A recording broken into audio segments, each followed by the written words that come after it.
Alors on commence par Bordeaux. Et une équipe, eh bien Savejvik est suspendu, donc Eli Boep reste fidèle bien sûr à son 4-4-2 qui va s'appuyer sur Ulrich Ramé. Une défense à plat commandée par Hervé Alicard bien sûr. Un milieu très complémentaire, deux axiaux à vocation plus défensive, Diabaté et Pavon. Et deux organisateurs excentrés, Mikou Benarbia. Et bien sûr en attaque les deux meilleurs buteurs du championnat, Wiltord et Lasland. Et du côté de Marseille, bien absent qu'aurait bien aimé disputer ce match, c'est l'ex-bordelais Patrick Blondeau, mais il n'est pas remis de sa blessure aux adducteurs. Il sera là contre Bastia. Ce soir, Roland Courbis fait dans le classique, même si la tentation était forte pour lui de prendre un peu plus de risques offensifs. Galas remplace Blondeau donc au poste arrière droit. Et Luxin va être de l'autre côté de la défense. Il sera sans doute en position de milieu. Roy Brando, deux milieux récupérateurs. Pires, l'organisateur. Et les trois attaquants, Ravanelli à droite, Maurice au centre et Ducarry sur le côté gauche.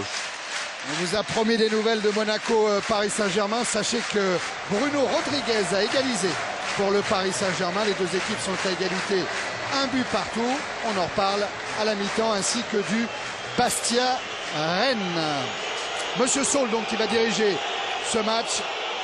Et Bastia-Rennes, voilà le score final. Nonda a fait chuter Bastia à domicile. Rennes qui prend la 3e place provisoire du classement avec 37 points, soit 8 points de retard sur Bordeaux et 11 points sur Marseille. Et oui, Jean-Pierre Papin rigole. Oui, mais avec un Rennes-Bordeaux qui arrive aussi, qui sera quand même assommé au stade de la Route de Lorient. Et en cas de défaite des Girondins aujourd'hui, ça pourrait lancer pas mal la 2e place du championnat. Jean-Pierre, Laurent Blanc est en train d'appeler ses joueurs parce que M. Sol a indiqué aux deux équipes qu'une minute de silence allait être observée à la mémoire du président des Girondins de Bordeaux, du président de 1978 à 1990, alors que là, c'est le cadeau qui revient régulièrement aux champions du monde. Partout en France, on fête les champions du monde et c'est bien normal, mais là, ça va être la minute de silence à la mémoire de Claude Bèze, président de 78 à 90. Un homme dont Michel Platini a dit que c'était un homme de parole. René Girard, Alain Giresse ont ajouté que c'était un homme généreux. C'est un homme qui a compté dans la vie du football français, dans son histoire. L'hommage. C'est pour ça qu'il ne faut pas l'oublier. Ouais, l'hommage du Parc Lescure à Claude Bèze, dont les obsèques seront célébrées demain matin.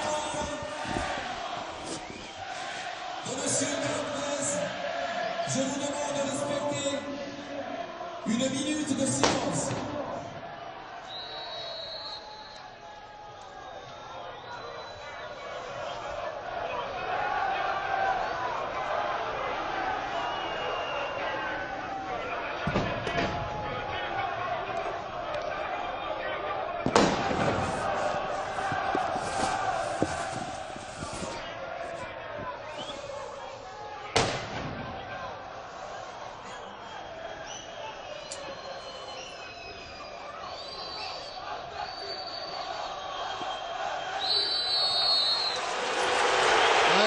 Titre de champion, 2 Coupes de France, sans compter beaucoup d'exploits européens. On se souvient d'une demi-finale de la Coupe d'Europe des clubs champions contre la Juve, d'une demi-finale de la Coupe des Coupes contre Leipzig par exemple, et j'en passe. Les Girondins de Bordeaux sont au sommet et ils doivent beaucoup à Claude Bèze, et ça Christophe Dugarry le sait bien aussi. C'est un match particulier pour Dugarry, Jean-Pierre. D'habitude, Roland Courbis n'aime pas faire jouer des joueurs contre leur ancien club. Ils ont peur qu'ils dépensent trop d'énergie avant le match. Mais là, il est titulaire d'entrée. Oui, mais bon, ça c'est Roland. Et c'est parti pour ce sommet, pour ce Bordeaux-Marseille, dont on attend beaucoup.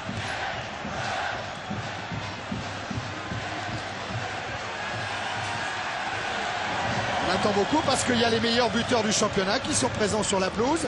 Il y a Lasland, il y a Wiltord, il y a Maurice, il y a les meilleurs passeurs. Il y a Pires, il y a Benarbia, il y a Mikou. Il y a tout pour faire un grand match. Ballon sorti par Luxin sur Galas. Ravanelli, Pires, Brando. À nouveau Ravanelli, contré par Michel Pavon. Première indication, Thierry, pressing très haut de la part des Girondins de Bordeaux qui ont envie d'aller faire jouer Marseille dans son camp. pour éviter justement ce qui vient de se passer, c'est-à-dire que Laurent Blanc puisse ressortir avec le ballon pour donner de l'air et des solutions offensives. Ouais, il est allé jouer avec Luxin, avec Maurice qui va obtenir un coup franc. Il ne peut pas y avoir de surprise, hein, Jean-Pierre. Les deux équipes se connaissent parfaitement, les deux entraîneurs se connaissent également. Et Libo, puis disait la seule surprise que pourrait me faire Roland Courbis, c'est de mettre Laurent Blanc avant-centre. Hein, oui, mais je pense que si jamais ça se passe mal, c'est ce qui va se passer quand il arrive. Donc non, il n'y a pas de surprise parce que je crois que c'est deux grosses équipes, deux grosses cylindrées qui se connaissent par cœur. Et en plus, à mon avis, il n'y aura pas d'attente, ça va partir vite. Et d'abord, on l'a vu, les Marseillais sont partis très vite.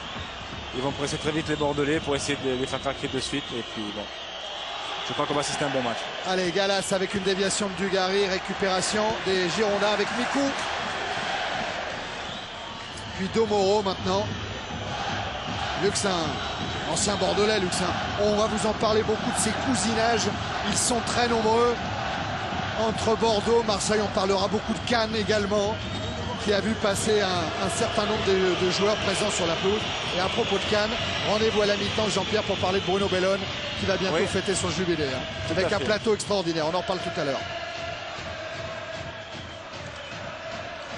Ramé, tiens, opposition des gardiens aussi, Jean-Luc. Hein, Ramé d'un côté, Porato de l'autre. Roger Lemaire, forcément, est attentif. Hein. Ouais, c'est évident qu'avec Barthez qui représente le présent, eh bien Ramé et Porato représentent à coup sûr l'avenir en équipe de France. Ce sont les deux gardiens qui ont le plus de qualité aujourd'hui, qui savent jouer au pied, qui sont très complets, qui sentent les coups et qui jouent quelquefois comme de véritables libéraux. Oui, j'ai eu l'occasion de jouer un an avec Ulrich et c'est vrai que de tous les gardiens français que j'ai connus, je crois que c'est certainement le plus fort que j'ai rencontré en France. Ah, c'est un bel hommage quand même. Hein. Surtout venant d'un chasseur de but. Laurent Blanc devant Wiltord. Ah, ça sera trop long. La balle est sortie devant Brando. Remise en jeu effectuée par Torres Mestre. Pires. Dugarry.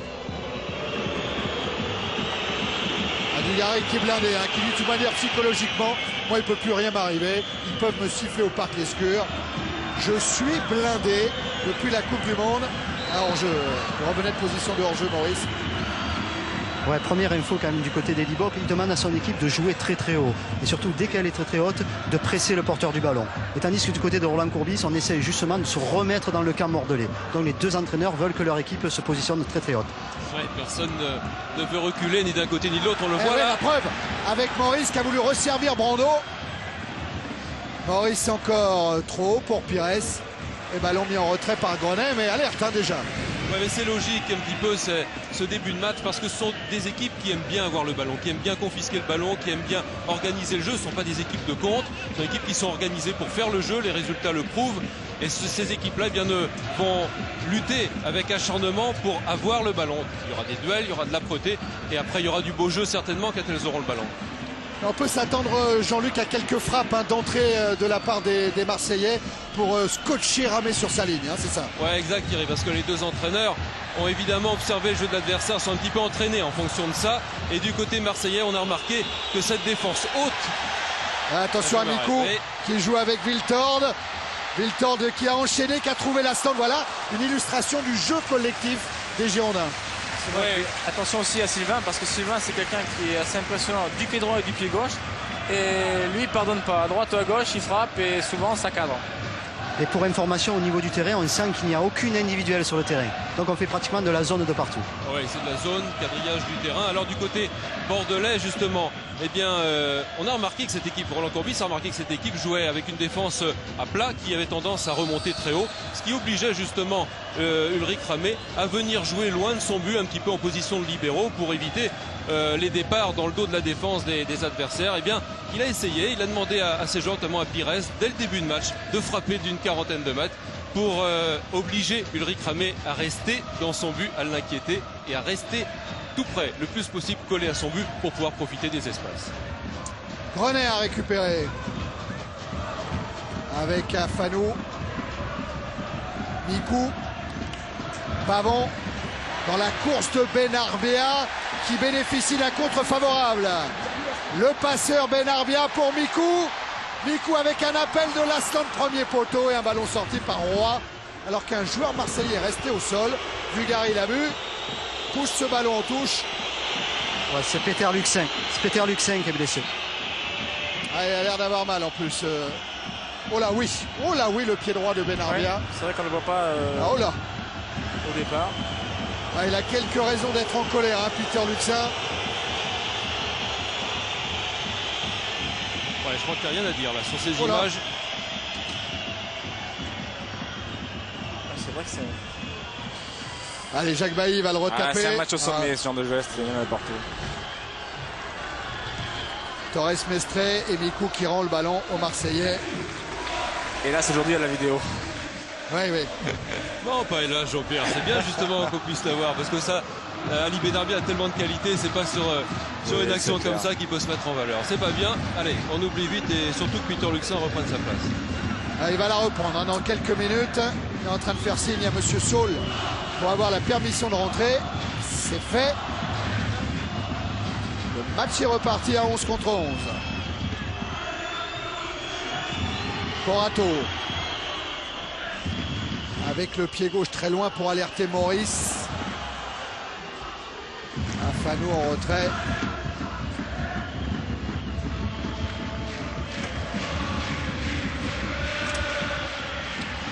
Moreau avec Galas.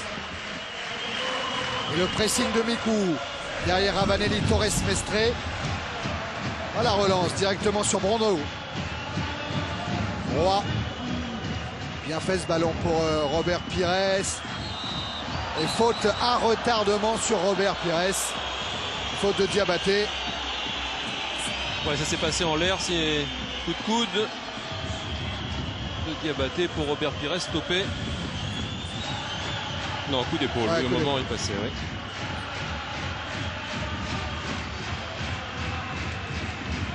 Alors, Laurent Blanc s'est approché du ballon.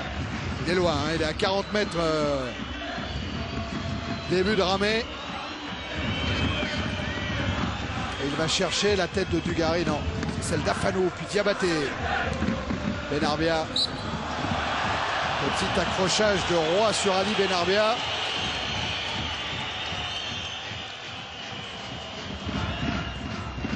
C'est plus des fautes pour casser le rythme qu'autre chose, je pense. Tout à fait.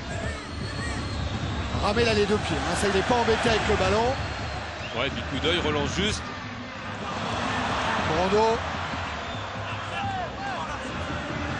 Ravanelli. Repris par Torres Mestre. Mikou. Joue avec son capitaine Pavon. Torres Mestre. Le retour de Ravanelli. Il a trouvé quand même Lasland qui prolonge sur Wiltord. Ballon renvoyé par Luxin sur Benarbia. Ah, il a manqué son contrôle. C'est pas fini avec Grenet. Lasland en tête de Domoro. C'était juste pour Domoro Brando. Et Bordeaux qui continue avec Mikou toujours. Écarte sur Benarbia, c'est bien fait. Là, le contrôle est parfait. Le centre renvoyé par Blanc. Oh, ça sent le bon match, Jean-Pierre. Ça sent le bon match. Non, mais des belles occasions déjà. Il y a du beau jeu. Je crois que les deux équipes ont envie de prouver quelque chose. Et je crois que c'est tout bon pour un match de cette envergure. Ah, il y a une vilaine faute de Grenet, mais l'arbitre a laissé jouer l'avantage pour Ravanelli qui provoque et qui va obtenir un excellent coup franc à l'entrée de la surface de réparation pour une faute de Torres Mestre. Il est malin ce Ravanelli. Il savait que l'arbitre avait déjà envie de siffler la faute précédente et il est allé provoquer Torres Mestre.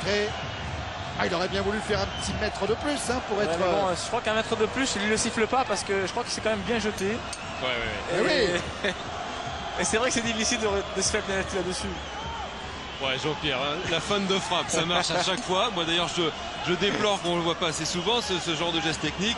Mais là, visiblement, il avait déjà décidé de sauter. Bien sûr. C'est clair. Et là, Ramé est en danger. 5 joueurs dans le mur. Ravanelli et Blanc au ballon. 17 mètres du but. C'est deux spécialistes en plus, donc. Qui est Jean-Pierre, Ravanelli ou Blanc? Je pense plutôt pour Fabrizio Ravanelli. Jean-Luc? Ouais, moi aussi. Ouais. Allez. Gaucher à droite, ouais. On attend la frappe de Ravanelli qui a l'air effectivement le plus concentré.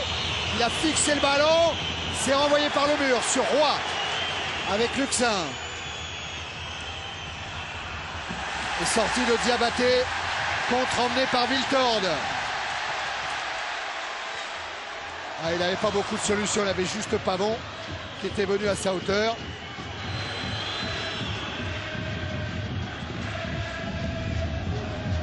Encore Diabaté de la tête, récupération Ravanelli, Maurice. Ouais, avec encore une faute de Torres Mestre qui va être rappelé à l'ordre ce coup-là.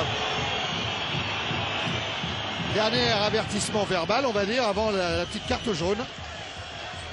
Bon, c'est bien quand même, hein. Les deux équipes, on le voit, ont envie de gagner les duels, ont envie de prendre le ballon.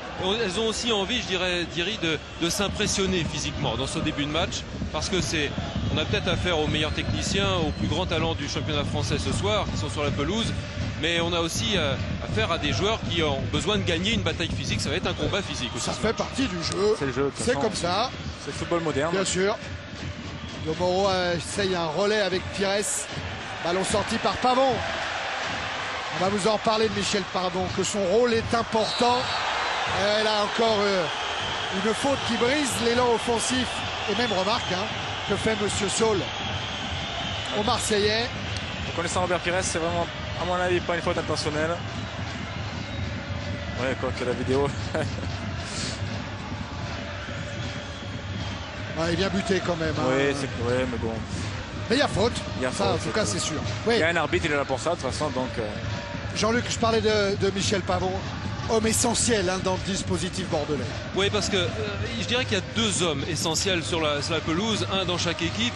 Laurent Blanc, on le connaît, hein, c'est lui le grand frère, le guide, celui qui sait lever la tête, qui sait calmer, qui sait accélérer, qui sait replacer tout le monde. Et bien côté toulousain, c'est Michel Pavon, joueur d'expérience, 30 ans. Et bien c'est lui, toulousain bordelais bien sûr, c'est le joueur qui a le plus d'expérience et qui saura rameuter tout son monde, replacer lui aussi.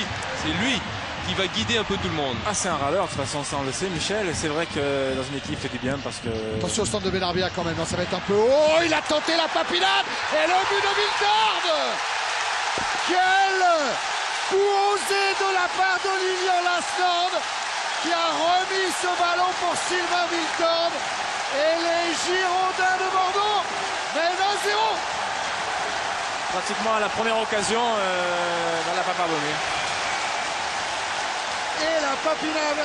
Oui, Lilian, il l'a tenté. Bon, on a souvent fait les concours tous les deux. C'est vrai qu'il est très adroit à ce genre de situation et il apprend très bien d'ailleurs. Et Sylvain qui finit comme il a l'habitude de le faire depuis pas mal de temps. Et là, Giroud va penser à Dortmund en disant tiens, là aujourd'hui, l'arbitre, ici, il ne faut pas faute. Oui, alors qu'il nous avait sanctionné en Coupe d'Europe. Et là, effectivement, il a eu raison, Monsieur Saul. Geste très pur de Lasland et opportunisme de Viltord. Toujours présent devant le but. Viltord qui inscrit là son 13e but de la saison. Oui, et puis Lasland qui a des stats impressionnantes. En tant que passeur et en tant que buteur. En tant que passeur, en tant que buteur, c'est incroyable. Eh bien, Lasland a fait le geste juste en fait sur ce long ballon d'Ali Benarbia qui vient du côté. Lasland n'avait quasiment que ça à tenter. Il aurait été lobé sinon. Et ce geste permet à Viltord un petit peu seul quand même. Au sein de la défense marseillaise, il est tout près du but, il est à 5 mètres du but. Or, il se retrouve tout seul. Grosse erreur de marquage. Je crois même qu'il y a Mikou seul derrière Viltord aussi. Oui, ils étaient deux Bordelais, effectivement. Mais Jean-Pierre, on sait que dans ce genre de match, dans ces sommets, marquer un but dans le premier quart d'heure, c'est toujours prometteur pour la suite. Mais c'est vrai que maintenant, c'est un spectacle, je parle. Ça change la physionomie du match. On va voir un Marseille qui maintenant va devoir attaquer. Et attention, par contre, les comptes, ça va très vite aussi de l'autre côté. Donc, avec Pavon qui a écarté sur Torres Mestre. Essaye de travailler Galas. Un appui sur Lasland. Ça va être juste pour Torres Mestre. Ah oui. Et ça c'est marrant, Jean-Pierre. Elibo nous disait Torres Mestre, il est très fort. Il va pas très vite, mais c'est rare qu'un joueur prenne le dessus sur lui au niveau sprint. Parce qu'il a une façon de se positionner, de s'appuyer sur son adversaire qui le ralentit forcément. C'est l'expérience et tout. Et voilà. Mais Monsieur Saul, il a tout vu. Ouais, d'ailleurs, Elibop, après le premier but, a surtout resitué sa défense. Il a demandé à Grenet et surtout à Torres Mestre de bien rester dans leur zone, de ne pas se laisser attirer pour libérer les côtés. Ouais, ils ont un rôle important, évidemment, les joueurs extérieurs du côté bordelais parce qu'ils savent que l'axe marseillais est très bien protégé avec un trio notamment qui va rester dans cet axe qui a été pris en défaut évidemment tout à l'heure, mais un trio auquel Roland Courbis va demander de rester bien en place. C'est Roy, Domoro et Blanc, et c'est évidemment pour les bordelais par les côtés qu'Elibo veut que la solution arrive. Elle est déjà venue par Benarbia. Revoilà Mikou avec un appel de Lasland, il en profite. Mikou, un contre favorable et le deuxième but. Yoann Mikou, qui à la 16e minute de la première période permet aux Girondins de Bordeaux de mener 2-0. Eh ben, 7e but en championnat pour Mikou. Lui aussi c'est un passeur buteur avec un contre favorable.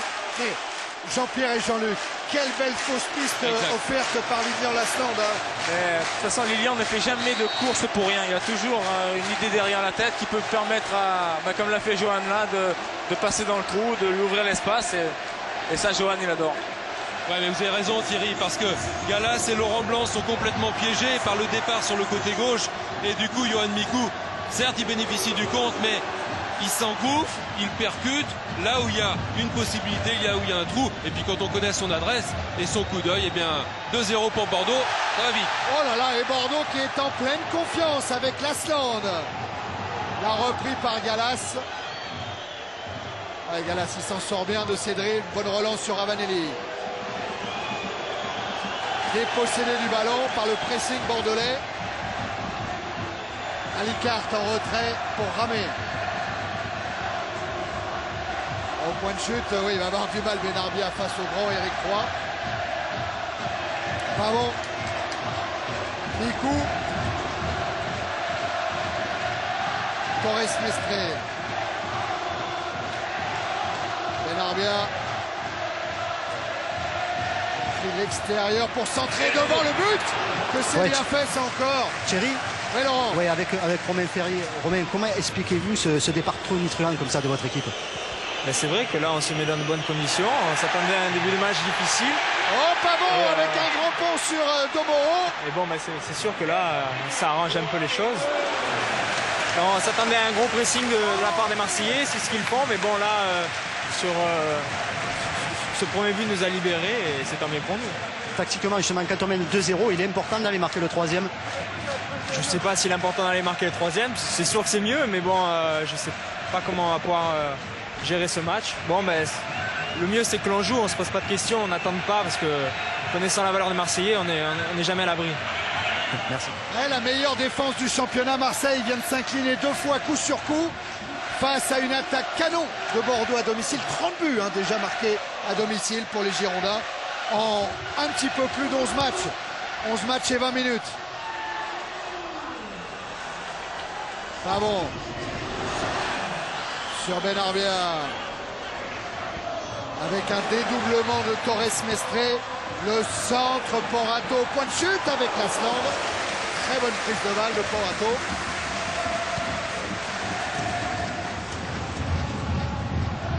Il va haut là. Il est très haut lui en haut. Oh là, il va haut. Torres Mestre. Diabaté. Grenet.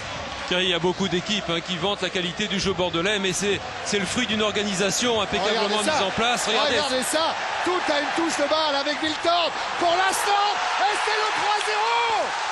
C'est exceptionnel. La qualité des Girondins de Bordeaux. Lilian Lasland met Marseille KO. Eh ben, on s'attendait à un match ouvert avec les 2 meilleures attaques du championnat. Oh, il y a peut-être en jeu. Il y a en jeu de Wiltord devant l'arbitre assistant. Oh là là, ouais. Oh oui, il y a un gros enjeu. Ouais, ce ballon est donné alors que Wiltord était déjà parti, était déjà derrière les défenseurs.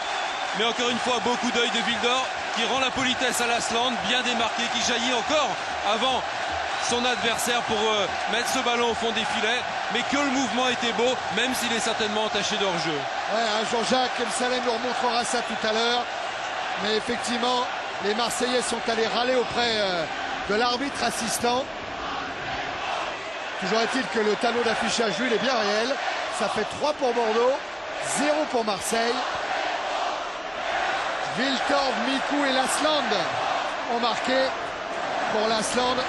Il s'agit de son 14e but. Il reprend seul la tête du classement des buteurs. 14e but en championnat. Diabaté.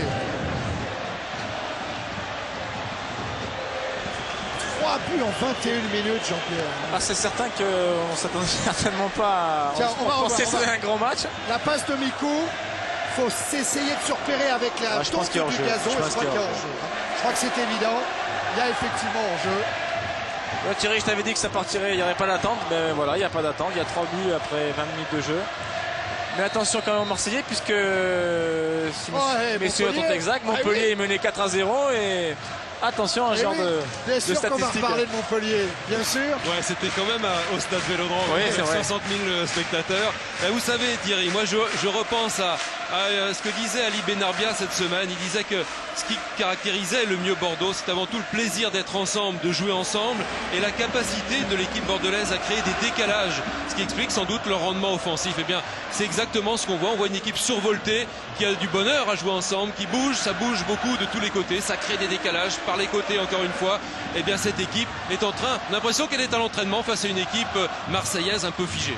Jean-Luc, il n'y a pas de surprise tactique qui pourrait expliquer le pourquoi de ces 3 buts marqués par les Bordelais. Non, c'est juste une réussite totale. Oui, je pense que l'équipe bordelaise est mieux en place, fidèle à son 4-4-2. Il y a une grande proximité entre les lignes, entre les défenseurs, on l'a dit, qui jouent haut, qui poussent les milieux de terrain, qui sont tout près aussi des attaquants.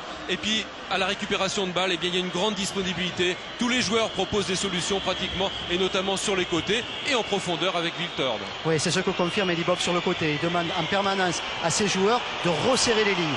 Surtout quand ils défendent à 11, mais qui resserrent à tout prix les lignes. C'est une priorité chez Bordeaux en ce moment. Alors Laurent Blanc essaye une ouverture longue en direction de Dugarry. Robert Pires a voulu jouer avec Ravanelli. Récupération Roy. Un Roy qui cherche le coup franc, qui ne l'obtiendra pas. Dégagement de Grenet sur Viltord. Benarbia. Il n'y est Encore pas là. la passe juste. Et il n'est pas hors jeu, Viltord. Il préfère crocheter avant de centrer. Oui, parce qu'il a vu arriver Mikou. Voilà, ils prennent l'eau les Marseillais, ils sont en danger maintenant quasiment à chaque attaque des Bordelais et ça vient toujours sur les côtés, principalement du côté droit où Benarbia et Viltord combinent parfaitement. Cette fois-ci il n'y a pas hors-jeu, hein, Jean-Pierre, c'est donné au bon moment et le coup d'œil de Viltord qui sait qu'il n'y a pas de solution en première intention et qui vient rechercher en retrait Johan Mikou. Petit point quand même, Jean-Pierre et Jean-Luc. On voit souvent Viltord dans son couloir droit. J'ai l'impression que Luxin est un petit peu gêné, un petit peu en difficulté face à Sylvain Viltord. Hein. Je pense pas que ce soit le poste de Peter. Je crois que Peter est d'abord un peu axial au départ. Il aime bien jouer au milieu de terrain. Là, il se retrouve en position à gauche. Il doit pas avoir l'habitude de faire. Et c'est vrai qu'il doit être très gêné parce qu'un client comme Sylvain, c'est certainement pas facile. Ouais, Alicart a couvert derrière Maurice. C'est vrai qu'il faut rappeler la blessure de Blondeau, hein, qui est absent. On aurait pu avoir Blondeau à droite de la défense marseillaise et Gallas à gauche. Côté gauche, hein. oui. Mais je pense aussi que si Roland Courbis a aligné Peter Luxin, c'est sans doute avec l'idée de le faire monter un petit peu au milieu de terrain dans la zone de Benarbia. Or, en se retrouvant dans une défense marseillaise qui joue la zone, évidemment, eh bien c'est plutôt Viltord qu'il est en face de lui et il est obligé de jouer comme un véritable arrière gauche et il n'a pas les automatismes de ce poste. C'est clair. Brando avec Ravanelli. Pour Maurice, contré par Rafanou. René. Benarbia. Benarbia avec Lasland. Diabaté. À nouveau Ali Benarbia qui a pris le meilleur sur Peter Luxin qui lance dans la profondeur Lasland. Et ballon mis en touche par Brando. Je vois Laurent Blanc qui revient en vitesse. Lui qui, pour essayer de revenir au score et de redynamiser son équipe, était remonté, essayer de faire le surnom au milieu de terrain. Non, je crois qu'il faut dans un premier temps que tout le monde reprenne ses esprits côté marseillais et que chacun reste à son poste pour retrouver une certaine organisation. Luxin Mikou. Tacle de Roy dans les pieds de Viltord. Et ballon Girondins contré là par De Moro. Il y a aussi, tactiquement, on le sent bien sur le terrain en ce moment, les Marseillais qui n'arrivent pas à jouer dans la profondeur et les Bordelais, dès qu'ils récupèrent le ballon, arrivent à trouver quelqu'un dans la profondeur et un mouvement. Donc du côté marseillais, on avance à petits pas et on se fait contrer de suite. Et de suite, il y a des espaces qui se libèrent dans le dos. Ça, Elibop avait demandé à ses attaquants Wiltord et Lasland de multiplier les courses. Les courses croisées, c'est réalisé à la perfection. Ah oui, ça c'est moi qu'on peut se dire. C'est certain qu'avec l'ampleur du score, et on peut se demander si ça va rester là. Benarbia. Parce que l'OM a l'air de souffrir énormément et je ne vois pas maintenant comment ils peuvent refaire surface dans les minutes qui suivent. Ouais, c'est pourtant maintenant qu'il faudrait une réaction de l'OM. En tous les cas, Bordeaux continue à travailler, à combiner. Là, Wiltord à nouveau hors jeu.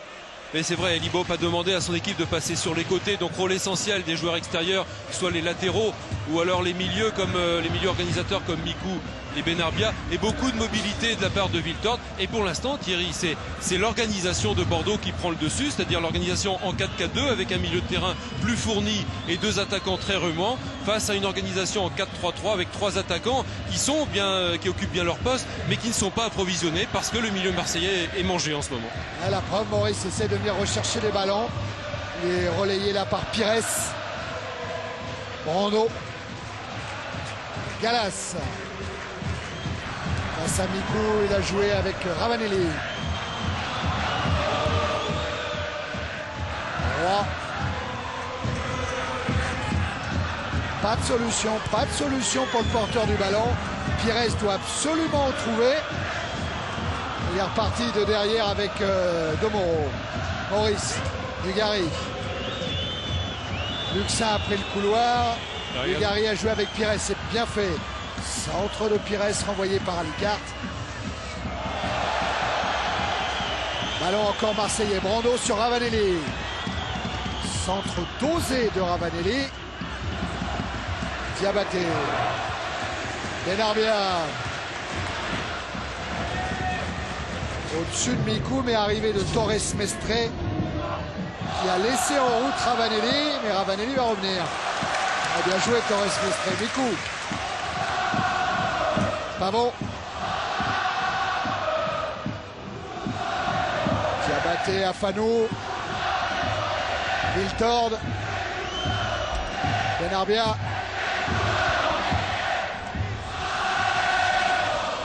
L'impression que De Moro est allé charger de Wiltord là, alors que Luxin reste sur Benarbia. Ouais, des stats, Thierry, qui traduisent bien la domination bordelaise. Regardez cette attaque contre une seule Marseillaise. Des occasions, eh bien, il y en a eu 3 buts, c'est 100% de réussite pour les Bordelais. 5 tirs qui avaient tiré quand même 5 fois au but. Bordeaux est dominateur. En jeu, Christophe Dugarry sur la passe. Oui, je pense. De Fabrizio Ravanelli. On va peut-être avoir du mal à le voir là. Non, oui, je crois que c'est assez juste. C'est limite aussi. C'est juste parce que c'est dans la course de Dugarry, c'est donné au bon moment sans contrôle. C'est toujours le même problème entre une défense qui remonte pour mettre en jeu un attaquant qui vient vers elle. Et bien au moment où ils se croisent, difficile de juger. Luxin. Avec Roy. Blanc. Galas. Blanc. Il y a un problème physique du côté de Peter Luxin. Il a mal à sa cuisse. Roland Courbis lui a demandé de venir jusqu'à la mi-temps, mais je crois qu'il veut sortir. Ouais, c'est sur le coup donné tout à l'heure par Benarbia. C'est vrai qu'on voit Peter Luxin qui grimace. Alicart. Tête de Lasland et récupération de Porato sans problème. Oui, ça aussi, ça a été travaillé à l'entraînement. Quand il y a un pressing haut des Marseillais, eh bien, il est demandé aux défenseurs et notamment à Hervé Alicart, qui a un excellent pied gauche, eh bien, d'être la première rampe de lancement, de sauter le milieu de terrain et d'alerter dans les espaces sur les côtés. Mikou avec Lasland. Torres Mestre joue avec Wiltord, il s'est retourné, Wiltord, il a frappé et ce sera un corner. Eh bien, dites-moi, pour quelqu'un qui est resté 4 jours au lit avec une fièvre de cheval, il va bien Wiltord. Oui, je crois que c'est un monstre physiquement, c'est quelqu'un qui est d'énormes qualités, quelqu'un qui récupère beaucoup, qui bosse beaucoup, qui fait beaucoup de stretching et c'est vrai que ça aide à récupérer, c'est certain. et qui est en pleine confiance. Et qui marque but sur but. Ali Benarbia va se charger du corner.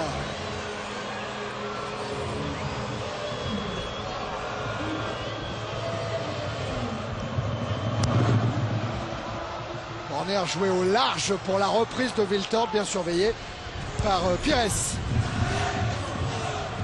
René, Pavon, c'est lui qui donne le bon de sortie à ses défenseurs. C'est ce qu'il expliquait. Ouais, c'est lui qui veille au grain justement aussi quand ils sont de sortie. Benarbia va aller provoquer Gallas. Avec Laurent Blanc qui est venu jouer en deuxième rideau. L'hésitation et le but. Quand ça va pas pour l'OM. Et Wiltord profite de cette mésentente entre Domoro et Porato pour inscrire, tenez-vous bien, si vous rentrez chez vous, le 4e but des Girondins de Bordeaux. 4-0. Avec toute l'intelligence de Benarbia, qui sait qu'il ne pourra pas prendre de vitesse ces deux défenseurs marseillais, eh bien il réussit en pivotant à décocher un bon centre qui avec le rebond eh bien met Domoro et Porato dans l'embarras et Wiltord toujours bien placé.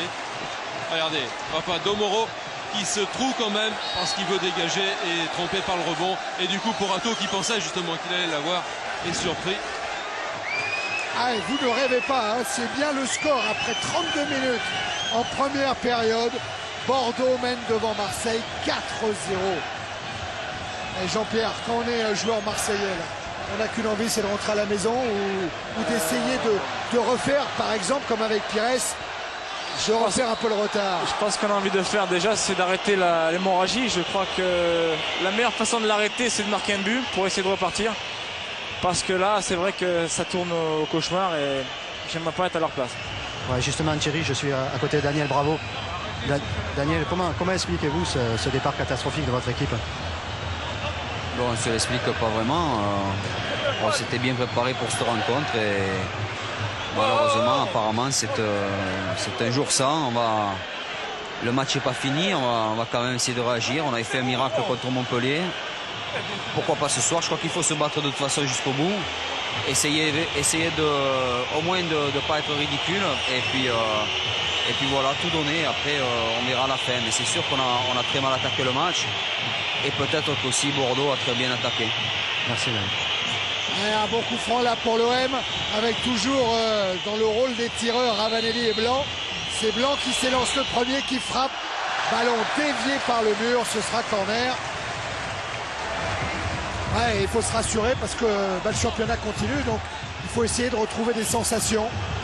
Oui, mais là, au goal average, ça commence à faire beaucoup. Là, il faudra obligatoirement un point de plus à la fin et il faudra le récupérer quelque part. Donc attention quand même à ne pas prendre trop l'eau parce que là, c'est vrai que ça commence à faire beaucoup. Ouais, il y avait déjà plus 2 avant ce match en faveur de Bordeaux. Il y a maintenant donc plus 6 à égalité de points entre les deux clubs. Et Bordeaux est devenu meilleure défense avec Marseille.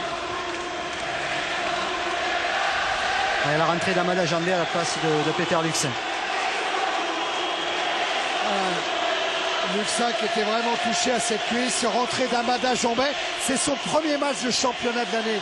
Il était rentré en Coupe de France contre la JOCR au Stade Vélodrome. Mais c'est la première fois que Roland Courbis l'utilise en championnat. Oui, et passage Thierry de Gallas sur le côté gauche. Ramé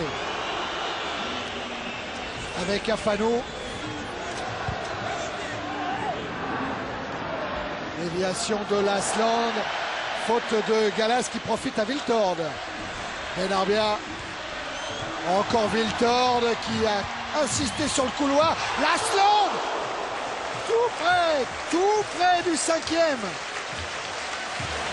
Et Thierry toujours par ce côté droit, justement Peter Luxin est sorti, William Gallas est venu, mais eh bien Wiltord en profite parce que les réglages ne sont pas encore parfaits côté marseillais. Et encore une fois, débordement de Wiltord côté droit, centre pour Lasland. Les deux compères qui se trouvent et Lasland tout près de marquer un nouveau but. Ils sont sonnés là, Jean-Pierre. Là, je crois ils sont complètement sonnés. Il y a de quoi, hein. Voilà, là on sait plus où on est. Je crois que Roland Courbis va leur parler. Il va essayer surtout de les recadrer gentiment presque, hein, parce que là ils sont complètement 4-0, on ne sait pas ce qui tombe sur la tête. C'est vrai qu'en plus, quand on est premier, deuxième, on prend 4 par le deuxième en 30 minutes, c'est vrai qu'on doit se poser pas mal de questions. Et c'est là où peut-être Roland va devoir intervenir parce qu'à la mi-temps, il va falloir recadrer tout ça et c'est pas facile non plus. Mais ce qui est incroyable, c'est qu'on ne pensait pas Marseille. On pensait Marseille à l'abri d'un tel coup du sort dans un match. La maîtrise, l'expérience, on les pensait à l'abri, non? Oui, on pense à l'abri, mais le problème en football, c'est qu'on n'est jamais à l'abri de quoi que ce soit et que le jour sans, comme le disait Daniel, ça peut arriver n'importe quand, à n'importe quel moment, n'importe quel match, même le plus important. Et c'est vrai qu'aujourd'hui, certainement, c'est un jour sans. Jean-Pierre, vous imaginez la tête de la nouvelle recrue des Girondins de Bordeaux, le jeune espagnol Ivan sur le banc qui se dit mais qu'est-ce que je viens faire dans cette équipe? Moi je joue attaquant, regardez les attaquants qu'il y a ce soir sur le terrain, qu'est-ce que je vais pouvoir faire? Il doit être heureux à l'édifice, je pense que c'est déjà pas mal, on ne sait jamais ce qui peut arriver, personne n'est à l'abri d'une blessure non plus. Bien sûr. Le championnat est long, il y a la Coupe d'Europe qui arrive. Il va faire banquette comme Diawara, il rentrera de temps en temps, puis il fera un bon contrat à Arsenal. Ouais. Voilà. Alors, Elibop dit que contrairement à ce que tout le monde pense, Diawara a beaucoup joué quand même avec les Girondins de Bordeaux. Qu'il a effectué une rotation assez régulière entre les attaquants de pointe et que Diawara a eu sa part aussi bien sûr, de jeu. Et ça, je crois que c'était son honneur. Je crois qu'Eli a tenu parole. Son discours au départ, c'était de faire le turnover. Il l'a très bien tenu et bon, mais c'est vrai que les joueurs aujourd'hui aiment jouer davantage. On peut comprendre que Kaba soit un peu déçu de ne pas jouer plus, mais bon, je crois que c'est le football d'aujourd'hui, il faut savoir tourner. Et on voit des beaux gestes offensifs, mais des beaux gestes défensifs également, comme celui que vient de réaliser Afanou sur Ravanelli. Ouais, très propre, hein. Il n'y avait pas de faute à commettre sur Ravanelli, et on l'a vu tout à l'heure tomber facilement, donc là il fallait à la fois le bloquer, mais pas le déséquilibrer. Et bien c'est parfaitement exécuté par Afanou.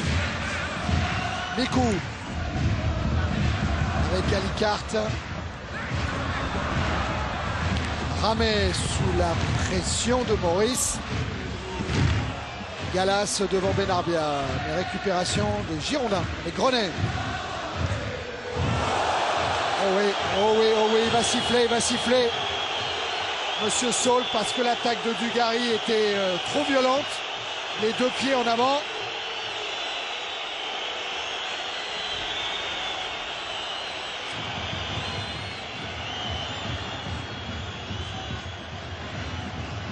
Je crois que c'est pas méchant. Voilà, absolument pas. Il y a faute, oui, mais il n'y a pas plus que ça. Déjà, Parnaggio Christophe, c'est pas un joueur méchant. Alors je vois pas pourquoi là maintenant, parce qu'on joue à Bordeaux, il aurait essayé de faire mal. Je crois que c'est un peu l'énervement aussi d'être un peu humilié de cette façon.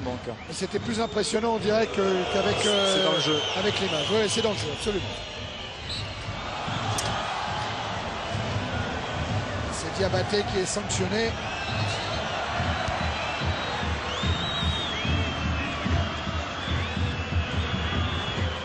Je crois qu'il y a un entraîneur qui va être inquiet, c'est l'entraîneur de Parme. Là. Il va dire s'ils entament le match de Coupe d'Europe de la même manière, ça peut nous faire bizarre. Rendez-vous le 2 mars pour les quarts de finale aller de la Coupe de l'UEFA sur Canal. On vous proposera un grand jour d'Europe qui débutera dès 17h15. Attention à Ravanelli. Le mur bordelais est compact. Relance de Mikou avec Benarbia. Intervention Roy. Ravanelli. Et la faute de Grenet.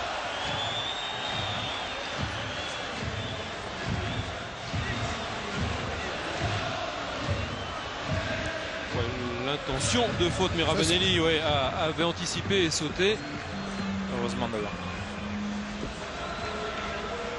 Parce que François l'arrive un peu vite là.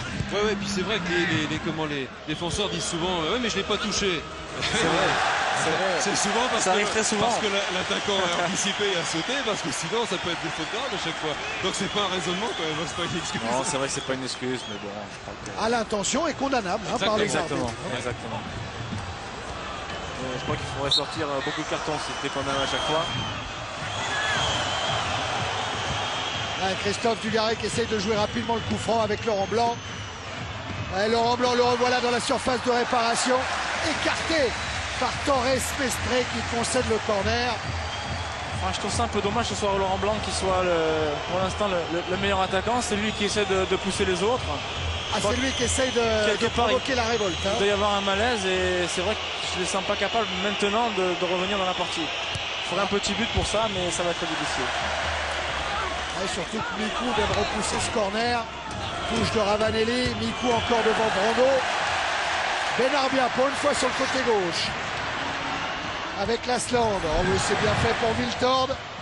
Toujours à une touche de balle, Benarbia. C'est magnifique pour Lilian Lasland de voler. C'est au-dessus.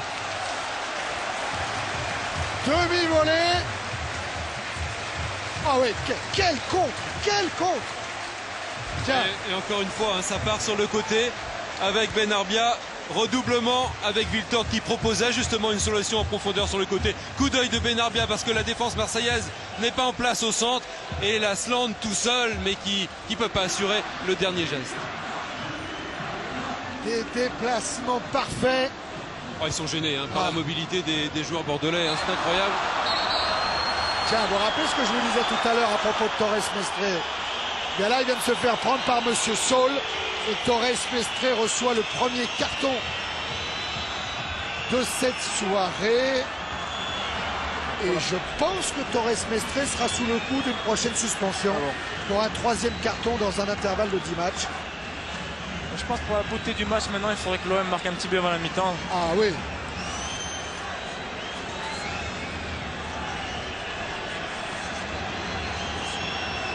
Ravanelli pour tirer le coup franc.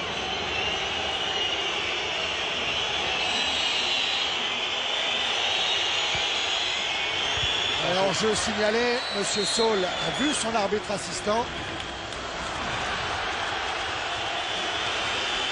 Et des Bordelais qui n'ont absolument pas travaillé les coups de pied arrêtés, qu'ils soient offensifs ou défensifs.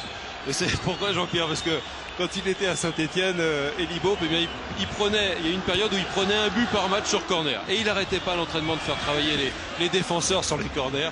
Eh bien, il en a eu marre. Le jour où il a arrêté de les faire travailler, ils n'ont plus pris un but sur corner. Alors depuis, ça s'appelle des signes. Pierres avec Jambet. Ouais, Jambet qui a bien écouté la causerie de Roland Courbis. Ça, c'est sur l'occasion manquée tout à l'heure par Lilian Lasland. Ah ouais, sûrement, oui. Et même attitude d'ailleurs, un peu en déséquilibre derrière Lilian Lasland. Mais Jambet, vous l'avez dit, qui applique un peu tardivement, et puis c'est pas lui normalement qui aurait dû le faire puisqu'il n'était pas prévu au départ. Mais c'est ça, c'est essayer de garder Ramé dans son but, mais surtout il va falloir alimenter quand même les attaquants parce qu'ils peuvent proposer des solutions si les milieux de terrain marseillais ont le ballon et si les milieux marseillais peuvent justement les monter vers l'avant. Centre de Torres Mestre capté par Porato. Ah oui, il a bien anticipé le coup, Diabaté. Et finalement, Domoro s'en sort avec Roy maintenant. Ah oui, non, mais ça va pas. Ça ne va pas. Parce qu'un joueur de la qualité d'Éric Roy, il fait quoi 2 fois par saison ce genre d'erreur, pas plus. Hein.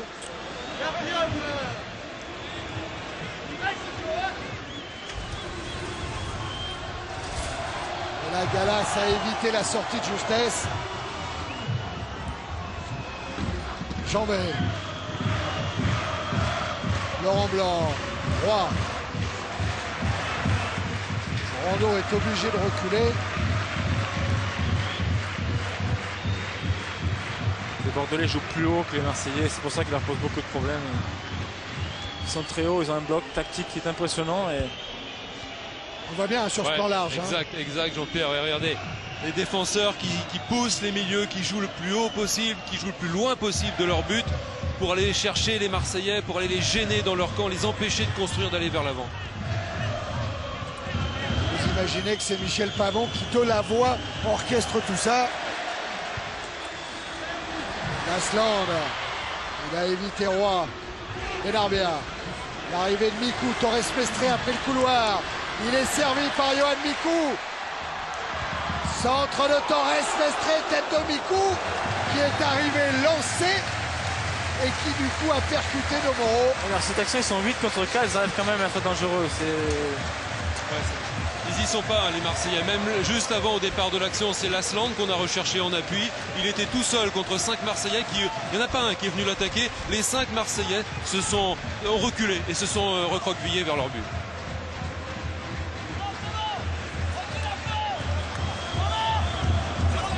Corner bordelais tiré par Benarbia, sorti par Blanc. Et fin de la première période, sifflé par Monsieur Saul. Les Girondins mènent 4-0, un doublé de Miltord, un but de Mikou, un but de Lasland. Miltord et Lasland sont en tête du classement des buteurs avec 14 buts chacun. Et Bordeaux est à l'heure actuelle leader du championnat. Oui, Laurent. Thierry, avec Sylvain. Sylvain, on a vu de la part de Bordeaux une grosse performance collective. Ah oui, c'est vrai qu'on avait envie de faire un bon match, on est bien parti. Et en plus, on joue bien et en plus, on marque, c'est vraiment super. Il faut rester encore 45 minutes concentrés et le boulot aura été parfait. Sur le plan offensif, vous, avec Lilian Lasland, vous posez beaucoup de problèmes à cette équipe de Marseille aussi. Ouais, avec Lilian, comme on a beaucoup de liberté, on va à droite, à gauche, ils savent pas comment nous marquer. Et on met un peu la panique dans la défense et en plus, on marque tous les deux, c'est vraiment super. Maintenant, Marseille a réussi une fois à remonter le 4-0. Est-ce que c'est un souci pour vous? Non, c'est pas un souci. Nous, on va jouer notre jeu, on va rester concentrés et je pense qu'on va aller au bout tranquillement. Regardez Pavon, on vous parlait de son rôle déterminant en tant que joueur, ça c'est une évidence, mais en tant que capitaine c'est pas rien non plus. Hein. Avec Alicart, avec Diabaté. Et voilà l'entrée de Titi. Ouais, franchement Thierry, hein, je pensais que avoir vu la mi-temps parfaite côté bordelais, c'était à Auxerre, rappelez-vous, où ils avaient été incroyablement dominateurs. Et bien là, non, c'est plus que parfait ce soir parce que non seulement ils ont été dominateurs face au premier du championnat, mais ils ont inscrit en plus 4 buts. Et Jean-Pierre, Titi Camara, c'est toujours un attaquant. Oui. Plus de Gary, plus Maurice, plus Ravanelli, plus Pires. Ça fait 5 attaquants sur la pelouse. Ça veut dire quoi? Ça veut dire qu'ils ont envie de marquer des buts. Enfin, pour moi, c'est comme ça. C'est Eric Roy qui est sorti. Hein. Alors Eric Roy est sorti. Est-ce que quand on est mené 4-0, il ne prend pas un risque énorme? Roland Courbis, le risque d'un 8-0 par exemple, en faisant rentrer autant d'attaquants. Je crois qu'aujourd'hui, un 8-0, ce serait très très mal vu à Marseille, surtout quand on est premier, leader du championnat, qualifié pour la Coupe d'Europe. Je crois qu'on a plutôt envie de se rassurer. Roland fait un pari comme il a l'habitude de le faire. Quelquefois, c'est les paris gagnants, mais attention quand même parce qu'il y a des défaites qui font très mal et une lourde défaite pourrait être catastrophique pour l'OM aujourd'hui. Alors on va voir quel sera le scénario de cette seconde période avec un ballon dans les pieds de Brando qui va tenir un peu le poste d'Eric Roy, mais seulement ce rôle-là il va devoir le tenir tout seul. Ouais, c'est incroyable hein, Thierry, parce qu'un seul milieu récupérateur, donc Brando, et un autre à qui on va demander de travailler, mais comme un forçat, celui qui a le ballon là justement, Robert Pires, pour essayer d'alimenter ces 4 attaquants. Ouais, on va surtout jouer à 2 défenseurs derrière. Hein. C'est Blanc de Moreau qui vont rester derrière, et Galas et Jambé, ils vont s'aligner un peu sur Brando. Donc c'est pratiquement 2 derrière hein, pour 2 joueurs. Alors c'est un 2, 3, 1, 5. Le problème c'est qu'attaquer c'est bien, mais il faut falloir défendre. Et est-ce qu'il y en a qui sont capables d'attaquer et de défendre? C'est ce que nous dira la deuxième mi-temps. Enfin 2, 3, 1, 4 hein, pour faire 11, parce qu'on joue toujours à 11 avec un gardien. Mikou qui a tenté de lancer Lilian Lasland.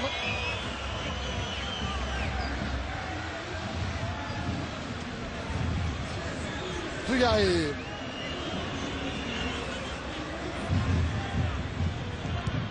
Moreau avec Maurice.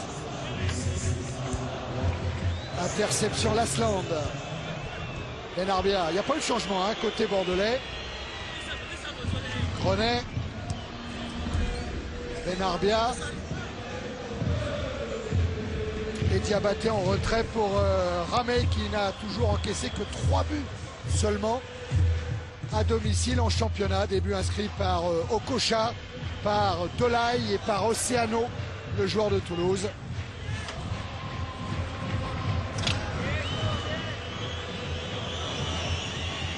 Porato. Dugarry a dévié. Ouverture d'Afanou.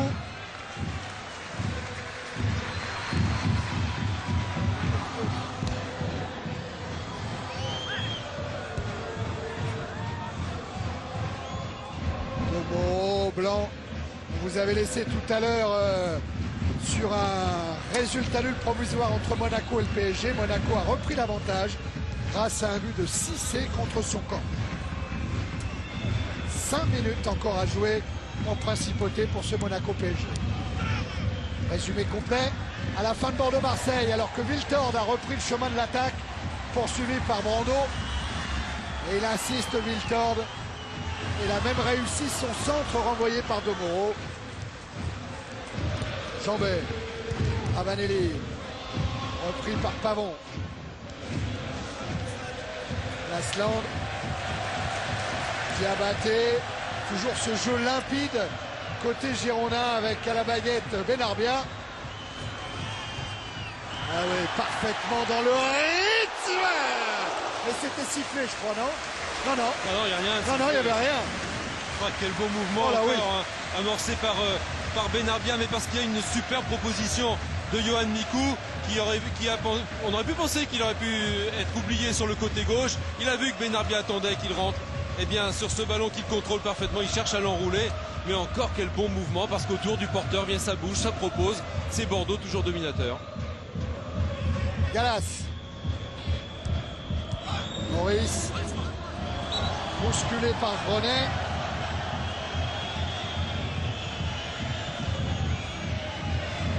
Maurice qui avait débuté sa carrière en première division avec Lyon contre Bordeaux justement. Et ce jour-là, en août 92, les deux équipes s'étaient quittées sur un 0-0. Tête de Dugarry. Récupération Diabaté. Pavon. Ouais, Pavon qui a parfaitement éliminé Wiltord. Benarbia. Pour Wiltord. Encore Benarbia. Ouais, oui, il demande à Grenet de venir. Le contre favorable, c'est toujours comme ça dans ces cas-là. Grenet, le centre. Oh, Lasland! Et l'arrêt réflexe de Porato. Il l'a retenté, le diable. Eh oui, c'est la confiance. Se fait plaisir là, hein, Lilian Lasland, mais c'est bien pour le spectacle. Quand on est en confiance, quand on marque, quand on mène 4-0, évidemment on a envie de tenter ces choses-là, surtout quand comme lui, on les réussit parfaitement. Oh là, il va falloir attacher Jean-Pierre Papin sur sa chaise. Ah ouais, là, parce que quand il voit des gestes comme ça, il va filer sur la pelouse. Hein. Ah, ça devient dur maintenant.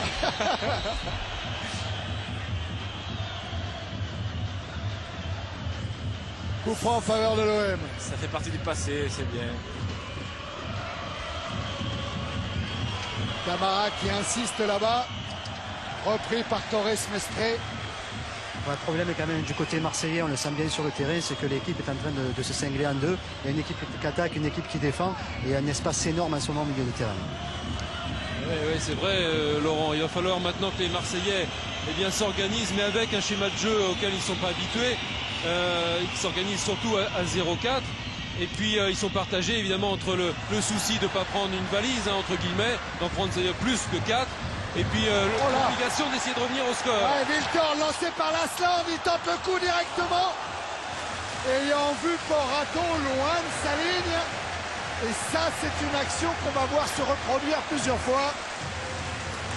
Il ne peut pas être hors jeu, il était dans sa moitié de terrain, Lilian Lasland.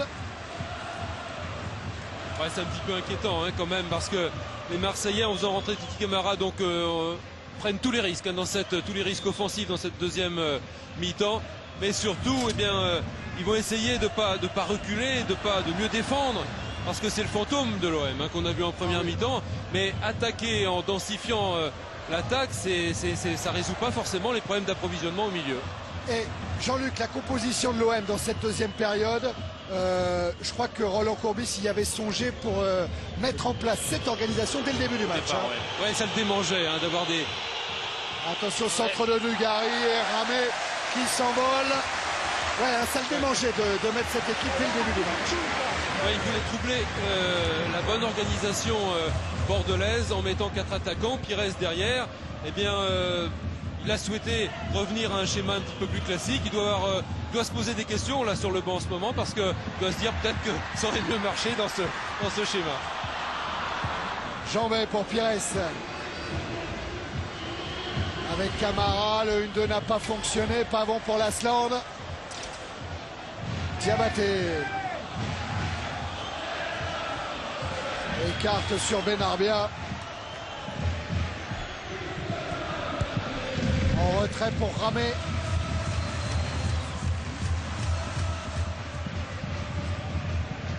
a été incertain, hein, Ulrich Ramé. Il n'a pas pu s'entraîner normalement cette semaine, victime d'une douleur au cervical à la suite d'un exercice effectué avec Dominique Dropsy. Pendant 2 jours, il est resté tranquille. Et là, Eli Boep n'a pas hésité à le titulariser. Eli Boep, 100e match en tant qu'entraîneur en première division. Beau cadeau, hein, de la part de ses joueurs. C'est clair. Ouais, et surtout Thierry Eli Boep, maître tacticien, parce que Bordeaux bien positionné, Bordeaux qui déroule un jeu. C'est terrible, hein, par moment pour les Marseillais, on a l'impression qu'ils sont à l'entraînement. Et alors ils jouent d'une simplicité incroyable. Regardez. Et l'appel de Mikou à revers. Et la sortie, l'anticipation de Porato. Voilà, jeu simple illustré sur cette action. Appel de balle de Mikou. C'est le jeu en profondeur. Il y a toujours autour du porteur un appui à droite, à gauche. Il y a aussi un soutien ou 2 soutiens. C'est-à-dire qu'il y a toujours des solutions pour le porteur du ballon. C'est le b.a.-ba du football. L'appel, l'appui, le soutien. Et bien ce soir, les Bordelais réalisent parfaitement ce jeu simple, ce qui est le plus dur à reproduire en fait. Ah, puis Jean-Luc, il y a un match tactique de la part de Mikou et de Benarbia qui est extraordinaire. Oui. Parce que quand un a le ballon, l'autre arrive chaque fois à se libérer, à se mettre entre deux. Donc c'est vrai que les deux sont vraiment complémentaires. Hein. Wiltord avec Mikou justement. Repris par Dugarry. Ah oui, il va prendre un carton. Et attention, on a vu tout à l'heure Eric Durand se faire exclure par l'arbitre pour avoir protesté vertement après avoir reçu un carton. Il ne faudrait pas qu'il arrive la même mésaventure à Dugarry.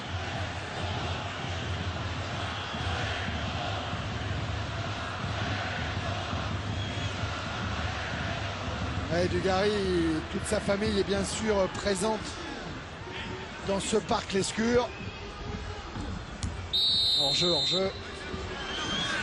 Allez, on en est à bientôt 55 minutes en seconde période. Vous pouvez commencer à songer à mettre une note à la rencontre en utilisant le 3615 code CPLUS. Dugarry avec Galas. C'est intéressant Thierry de scinder en deux, de mettre une note pour la première mi-temps déjà. Oui. Hors-jeu. Ouais, hors-jeu de Ravanelli. Mais c'est pas donné, les balles ne sont pas données dans le temps juste forcément, donc hors-jeu. Non, c'est exactement là où le bas blesse ce soir pour les Marseillais. Les Marseillais sont privés de ballon au milieu de terrain. L'approvisionneur habituel, c'est-à-dire Robert Pires, eh bien, n'a pas de ballon, n'arrive pas à être en possession du ballon pour pouvoir jouer juste vers l'avant. Incapacité au milieu de terrain des Marseillais.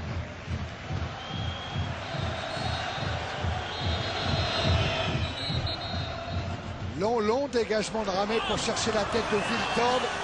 Battu, bousculé même par De Moreau. Chambert. Rondeau. Toujours le pressing bordelais. 3, voilà, ils étaient à 3 autour de Pires. Il y a eu une faute sur Robert Pires, estime M. Saul. Mais la vérité était quand même là, il y avait 3 Bordelais sur le porteur du ballon. Oui, on parle de décalage des Bordelais qui le font admirablement bien quand ils sont en possession du ballon. On pourrait parler aussi de compensation sur le plan défensif, c'est-à-dire qu'il y a toujours une solution, un joueur qui vient en couverture pour rattraper si jamais le partenaire est pris par l'adversaire. C'est incroyable cette solidarité, cette complémentarité dans le jeu. Et du coup, le porteur du ballon, il a beaucoup moins de solutions à sa disposition, étant traqué de tous les côtés.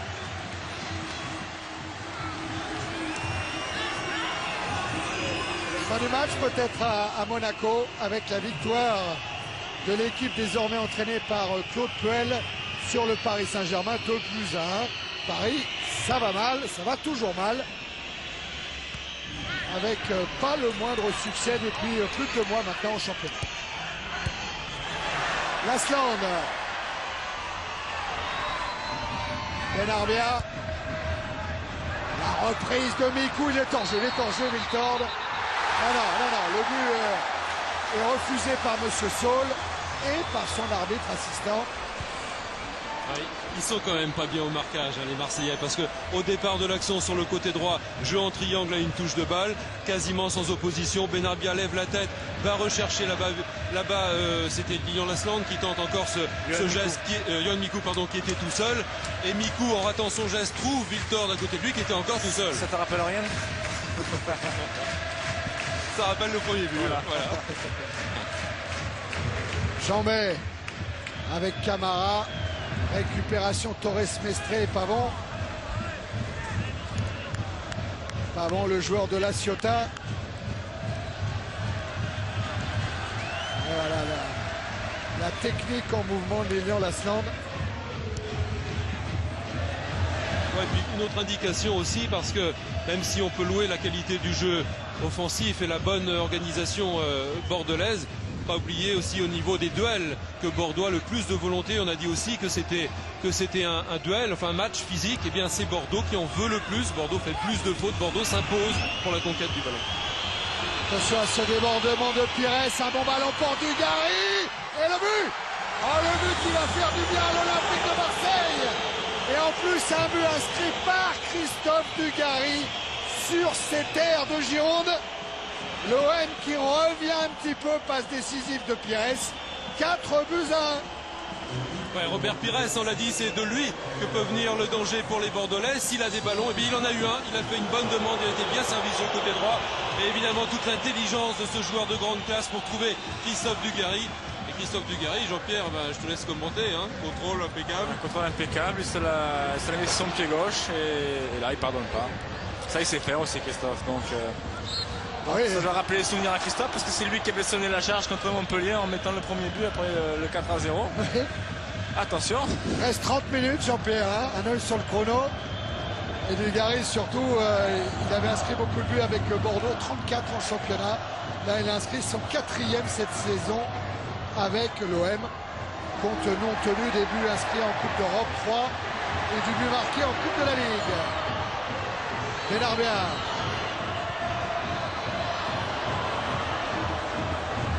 Récupération Porato. Des espaces, hein, plus d'espace. Vous l'avez vu sur la relance à la main de Porato. Plus d'espace dans l'entrejeu, beaucoup moins de proximité chez les Bordelais. Et Marseille qui peut à nouveau développer et venir dans le camp bordelais. Avec Galas. Tomoro. Pires. Camara. Oh là, le mauvais contrôle. Tout le monde craignait un petit peu la pelouse hein, avec les pluies importantes tombées sur la région ces derniers jours. Mais elle a l'air de tenir, enfin de haut. Hein. C'est pas sûr que Laurent il est certainement mieux placé. Alors que Wiltord est reparti. Il y a un 3 contre 3 à jouer pour les Bordelais. La Aslan et la bonne sortie de Porato. Ouais, mais Porato super hein, sur cette action parce que même si Wiltord met un petit peu trop loin pour Lilian Lasland, il a jailli au bon moment, il a su tout de suite anticiper et lire la passe de l'attaquant bordelais. Ravanelli. Pires. C'est Roland Courbis hein, qui dit de Porato, il sent les coups derrière comme Onis sentait les coups devant. Camara. C'est un compliment. Alors. Ah oui, c'est un compliment. Allez, en jeu là, Wiltord. Oui, il fait signe que cette fois il est dans sa moitié de terrain. Mais d'abord, il était en dehors. Voilà la bonne sortie. Faut pas sortir trop tôt, faut pas sortir trop tard. Tout est dans la lecture du jeu, dans la sensibilité. Ça, on l'apprend pas, hein, Jean-Pierre. Non, ça, on l'a pas, je crois. Il n'y a pas de secret.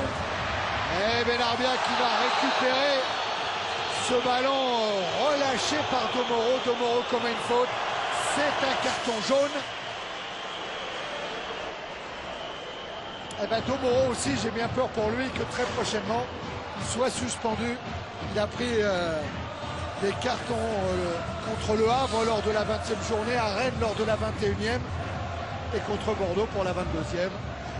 Ouais, faute indiscutable et heureusement que Galas était un peu en couverture parce que sinon il se retrouvait en position de défenseur. Ouais, c'est un des défenseurs. Ouais, pas trop abuser quand même. Non, mais c'est vrai qu'il y a dans du jeu quand même. Hein, ouais. Benarbia, Petrella écarté sur Ali Carte avec son pied gauche. Le corner, elle a été déviée cette frappe. Hervé Ali Carte. Arrivé cette saison de Montpellier.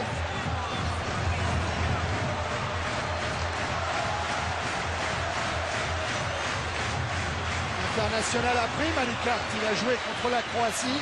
Il a remplacé en cours de jeu Jérôme Bonicel. Benarbia pour le corner. Il n'a pas pu frapper Grenet. Il a été pris par Robert Pires. Avec Camara. Ouais, et un coup de... Ouais, il y avait une faute de Grenet. Il va y revenir, monsieur Saul. Il laisse l'avantage. La frappe de Titi Camara repoussée par Ramé. Benarbia.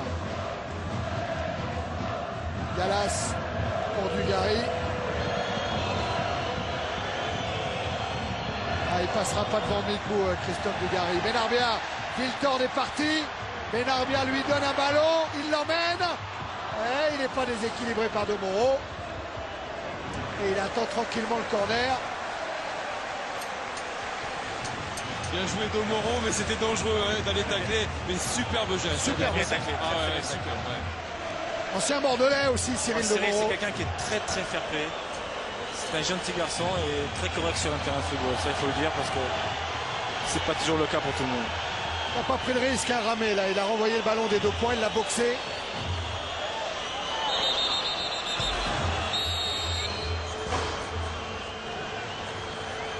Alors Benarbia va tirer le corner, mais qu'est-ce qui se passe devant la cage de Porato? C'est Alicard qui se fait réprimander.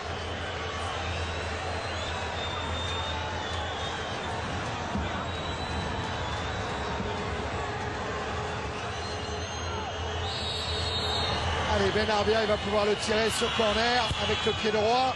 Là, il est sorti sur la trajectoire, il est sorti. L'arbitre assistant a aimé. Ah, c'est le danger quand on tire de ce côté-là un corner avec le pied droit. Si tu arrives bien lancé, normalement tu la frappes bien. Tu la mets au fond. Ouais, c'est Ravanelli qui vient gêner en défendant, qui vient gêner Porato. Ça aurait été complet là pour Marseille.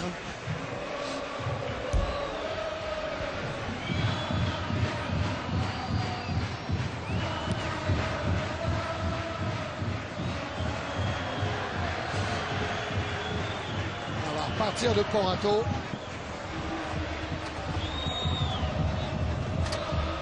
Oula. Oula.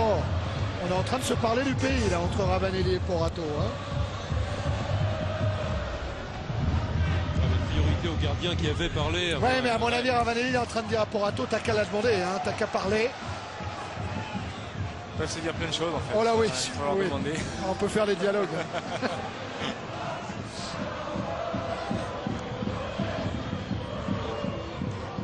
Pires. Tomo avec Brando. Jambet.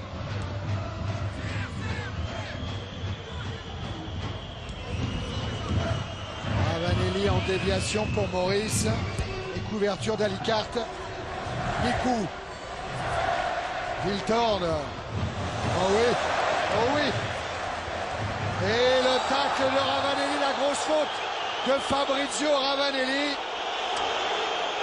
énervé par la série de dribbles de Sylvain Wiltord.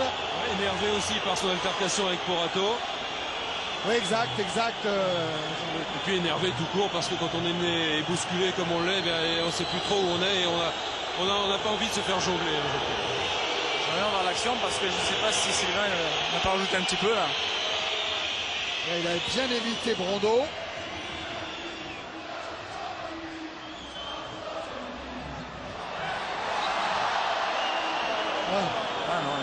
Il a bien accroché les pieds quand même.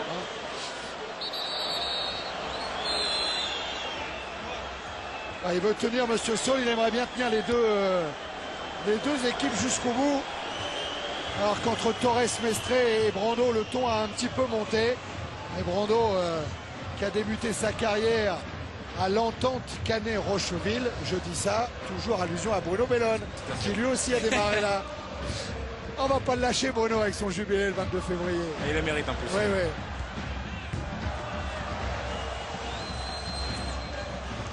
Contact entre Jambet et Mikou. Ça c'est bien parce que ça peut calmer tout le monde du coup.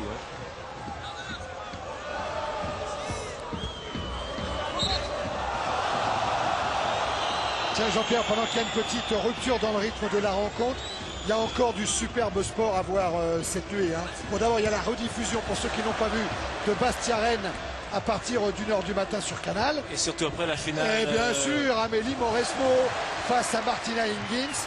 Ça, c'est à voir. La finale du tournoi féminin des internationaux d'Australie est à voir en direct sur Eurosport à partir de 3h25. Et je pense qu'elle peut créer la surprise parce Ah qu'elle ouais. a vraiment bougé Lindsay Davenport d'une manière assez impressionnante. Il faut mettre son réveil. Hein. Cette nuit, 3h25 avec les amis d'Eurosport pour voir la finale entre Amélie Mauresmo et Martina Hingis. Vous mettre le magnétoscope en marche. Oui, oh, mais le direct, c'est toujours bien. Mikou avec Benarbia. Et toujours cette mobilité, ces permutations incessantes entre Benarbia et Mikou. Et ce 1-2 que Benarbia a voulu redoubler même. Camara. Alors et oui, toujours le bon alignement des défenseurs bordelais pour piéger l'attaquant marseillais. Oh, il souffre un Penebianca là. Je crois qu'ils souffrent tous. Ouais, ouais. Mais la difficulté hein, quand même des Marseillais à bousculer l'organisation des Girondins, même quand on fait revenir des attaquants. Un Viltord qui joue avec l'Asland. Torres Mestre contré par Amada Jambet. C'est là où je crois que le jeu de Lilian Lasland est très important parce qu'il court, il ne fait jamais de course à vide et c'est vrai qu'il crée des brèches pour les autres qui sont assez impressionnantes sur les images.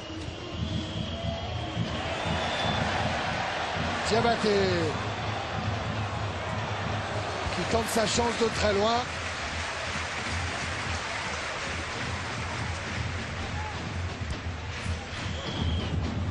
Lassina Diabaté qui avait marqué, souvenez-vous, le but de la qualification de Bordeaux. Voilà, bien joué Jean-Pierre.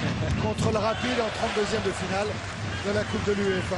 Et ça va faire plaisir en Côte d'Ivoire, à Boaké, où tout son village doit regarder. Et puis à Abidjan aussi, où il y a plein de Français ils ont plus de 200 réunis à l'occasion de ce match pour voir le duel entre Diabaté justement et Domoro.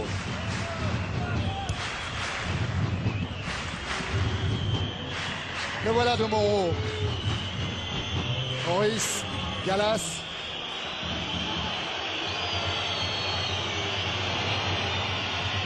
Avec toujours Cyril Domoro qui essaye d'alerter Ravanelli. Ballon mis en retrait par Torres Mestre. Au dégagement d'Ulrich Cramé. Loin, loin, loin. Force Laurent Blanc à reculer. Ouais, Laurent Blanc élit les trajectoires parfaitement. Oui, Laurent. Ouais, il y a une grande sérénité quand même du côté de Bordeaux. Libob n'est pas inquiet du tout. Du côté de Roland Courbis, on essaye un peu de relancer la machine et on demande surtout aux défenseurs de trouver les attaquants de suite, c'est-à-dire de sauter un petit peu le milieu de terrain. Oui, parce qu'au milieu de terrain, c'est difficile. C'est vrai que je disais tout à l'heure, les attaquants marseillais, que ce soit Dugarry, Camara, essaient de temps en temps de décrocher, de venir renforcer ce milieu de terrain marseillais un peu déficient. Et là, on a vu à l'instant sur le dégagement de Porato, en fait, les 4 attaquants à nouveau sportifs devant. Donc il faut, c'est vrai, pour qu'il y ait une chance de se créer des occasions, mais il va falloir sauter ce milieu et essayer de les alerter tout de suite. Ouais, Grenet, il a mis en difficulté à Lucart, qui a préféré renvoyer ce ballon dans les pieds de Galas. Brando. Domoro. Franchement, le risque, Jean-Pierre, c'était que juste après le but le marseillais, la belle organisation girondine puisse balbutier un petit peu son jeu, mais là en fait les Marseillais n'ont pas réussi à rester devant dans la surface girondine. C'est dur quoi qu'il arrive quand on est mené 4-0 d'avoir le mental nécessaire pour revenir à 4-1, 4-2, 4-3 et c'est à 4-3 qu'on commence à croire qu'on peut revenir, mais c'est sûr que les Girondins n'ont pas bougé d'un poil et sont restés bien en place. Ils ont pensé que c'était une erreur de parcours et puis voilà. Oui, mais c'est ce que disait Laurent, hein. Il le sent lui du bord de la pelouse, ce climat de sérénité autour de l'Ibop, autour de l'équipe. Ouais, pas d'affolement. Non, de toute façon, il n'y a pas de souci à se faire parce que dès la perte du ballon, ils sont tous replacés. Donc ils font bloc. Dès qu'ils la récupèrent, ils essayent de la garder ou de jouer dans la profondeur. Mais automatiquement, quand ils le perdent, ils sont toujours 9 à rester en place. Ah, voilà. Surtout, ils jouent très haut et ça veut dire qu'ils sont sereins. Quoi. Ils ont toujours envie de pousser. Ouais, et puis surtout, ils ont montré quand même beaucoup de facettes. Ils ont été percutants, perforants pour aller se créer des occasions et marquer des buts. Et puis là, ils sont performants dans la façon de gérer cette deuxième mi-temps et leur avantage. Ça y est, Bordeaux, hein, ils sont en train de faire trembler Rennes, hein, parce que ce sera leur prochain déplacement au championnat. Puis après, Bordeaux recevra Bastia et se rendra à Nantes. C'est un drôle de calendrier difficile. Hein. Et à Nancy derrière. Et à Nancy derrière. Ils ont 3 matchs à l'extérieur dans les 4 prochains. Bordeaux. Mais surtout un sacré choc, peut-être même pour la 3e place. Hein. Enfin, pour la 3e place. Entre Rennes qui vient de gagner à l'extérieur. C'est ça. Et puis, il y aura aussi la Coupe d'Europe, alors que là, c'est Grenet qui a tenté sa chance. Il y aura en plus au milieu de tout ça, le Parme et le quart de finale de la Coupe d'Europe. Maurice, signalé en jeu. En ce moment, ils sont prenables, donc pourquoi pas aller plus loin. Et c'était ça justement, Jean-Pierre, hein, ce qu'aurait aimé voir plus souvent Roland Courbis, c'est ces bons ballons donnés en profondeur sur des courses croisées face à cette défense bordelaise qui monte, qui joue la ligne. Eh bien, malheureusement, en tous les cas pour les Marseillais, ils n'ont que trop peu eu l'occasion de tenter leur chance dans ces conditions-là. À propos de Parme, Elie Bob disait ça, on commencera à s'en occuper début de semaine prochaine. Alors là, tout le monde sera sur le pont. Marius Trésor, Eric Bédoué, Pierrot Labatte, Elie Bob. Là, mais qu'au début de la semaine prochaine, ils vont commencer à s'occuper de Parme. Moi, je sais qu'ils sont déjà allés là-bas.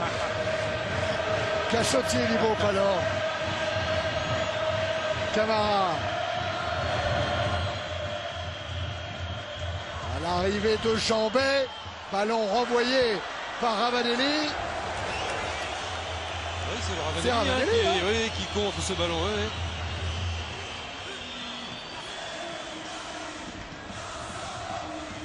Pas facile d'être attaquant. Florian Maurice qui baisse la tête parce qu'il n'y a pas beaucoup de ballons. Là, il frappe. Frappe de Jambet et je crois qu'il veut la dévier de la tête. Hein. Il cherche à la dévier puis en fait il a. C'est dur quand même. La position où il est, c'est dur quand même. Et quand ça marche pas. Vraiment quand ça va pas. Ouais.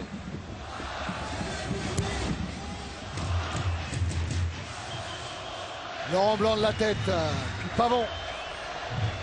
Mikou. Quel match de Yoann Mikou. Diabaté. Contré par Pires, mais Alicart est attentif et vigilant derrière. Hilton avec Mikou qui a appelé le ballon dans la profondeur.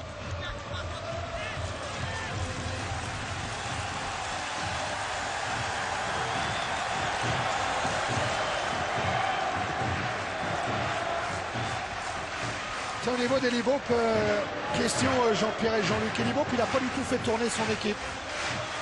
Aujourd'hui? Oui. Alors qu'à 4-0 à la mi-temps, il aurait peut-être plus. C'est une question. Hein.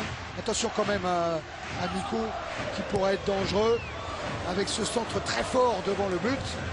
Ouais, hein, je crois que quand on mène 4-0, si j'étais entraîneur, je mènerais 4-0, je garderais la même équipe jusqu'à 10 minutes de la fin pour être sûr que le résultat soit acquis. Et après, oui, je ferai 3 changements d'un coup parce que je pense que c'est normal.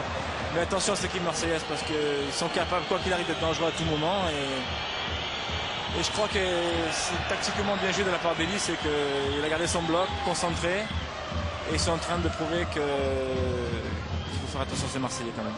Ils sont surtout en train de réaliser un match plein, hein, parce qu'on le disait, on les avait vus excellents à Auxerre, mais ça a duré une petite heure. Et après, ils ont plié. On les a vus parfaits dans cette première mi-temps, capables de marquer 4 buts à une équipe de Marseille. Eh bien, ils sont capables maintenant de gérer et de continuer à être dominateurs et à maîtriser le jeu. Ah, Camara s'est fait mal en tombant. Les Bordelais sont repartis vers le but de Porato. Je pense qu'il y a une petite faute quand même sur Titi Camara. Avec Benarbia qui en vitesse centre et encore la Lasland. Mais c'est la 3e fois qu'il nous le fait. Hein. Normalement c'est fini, j'ai mis 203. Ouais, mais là il y avait faute par contre. Parce que là il a. Oh là, Benarbia s'est fait mal, ouais. Il y avait faute. Ah, regardez Lasland, il était collé à son défenseur et là effectivement il y a jeu dangereux. Ouais, c'est fait mal. Hein. Voilà. Ouais, c'est en centrant sur le plan d'appui. Après le centre, voilà. Ouais, et Ali Benarbia qui demande de suite le changement. Hein. Je crois qu'il a des crampes et c'est Djemali qui va rentrer à sa place. Ah, il est sorti de l'air de jeu, Ali Benarbia. Galas.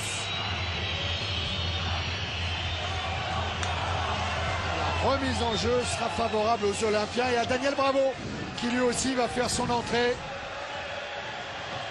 Qui va-t-il faire sortir? J'ai eu du mal à lire sur les lèvres. J'ai cru comprendre Camara. Moi aussi, mais mais j'ai eu ce moment d'hésitation. J'ai effectivement entendu Camara. Camara rentré au début de la deuxième période. Et qui pourrait être remplacé là par Daniel Bravo. Bon, allez, une petite stat qui n'est pas en faveur de Marseille. Marseille a encaissé 4 buts dans le dernier quart d'heure. Et Bordeaux, un seul. C'était le fameux but d'Okocha. Vous vous souvenez de ce coup de canon pour son quel but, hein. C'est effectivement Titi Camara qui sort. Qui ne comprend pas bien peut-être la décision de Roland Courbis. Voilà.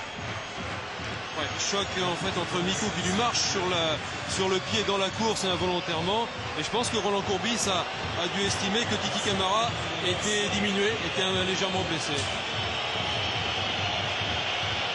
Ouais. Alors pas tout à fait l'avis de Titi Camara.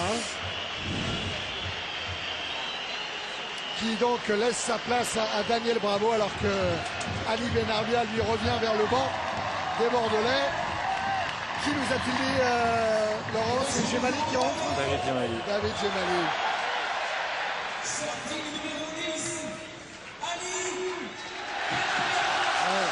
L'ovation pour Ali Benarbia. Alors que voilà David Gemali qui a inscrit un but contre Rennes cette saison. Lui aussi il a débuté à Cannes.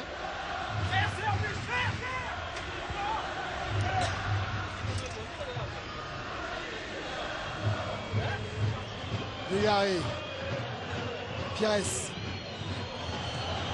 Il y a Ravanelli, il y a Maurice. Et il y a également Lilian Lasland. Et du coup, Monsieur Saul l'a joué. C'est bien lui de la part de l'arbitre parce que les deux les fait faute donc. Il y avait double faute. Débrouillez-vous, messieurs. Voilà. Et que le meilleur gagne. Quelquefois, c'est pas plus mal. Ah oui. René a renvoyé ce ballon sur Domoro. Cette fois, il est parti. Maurice. Il s'est jeté. Et Laurent, peut-être avec Ali. Ouais. Avec Ali Benarbia, j'attends qu'il se rhabille parce que. On va prendre froid. Voilà. Non, Ali, déjà en bien nouvelle, vous avez demandé de sortir de suite. Il n'y a pas un problème important. Disons que j'avais une luxation à l'épaule. J'ai une crève que j'en peux plus. Et là, aux dernières actions, je me suis fait une grosse crampe. Ça fait que là, il vaut mieux sortir et laisser la place à quelqu'un d'autre. Laurent, demande à Ali s'il veut une pizza. Jean-Pierre Papin, si tu veux une pizza. Hein?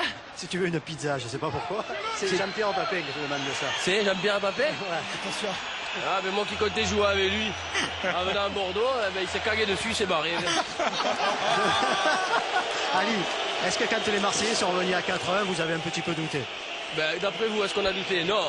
C'est qu'avec le rythme qu'on a donné en première mi-temps, contre une bonne équipe de Marseille, automatiquement après, il faut savoir gérer, lever le pied pour surtout gagner jusqu'à la fin du match. Ouais, j'ai mal mis parce que j'ai attrapé la grippe. Bah, attends. Allez, Ali Benarbia qui fait encore une grande saison. Et qui est évidemment à la base de ce succès des Bordelais face à Marseille. Mais être meilleur passeur d'un championnat, ça devient une habitude pour Ali. Je crois qu'il y en a aujourd'hui qui doivent le regretter.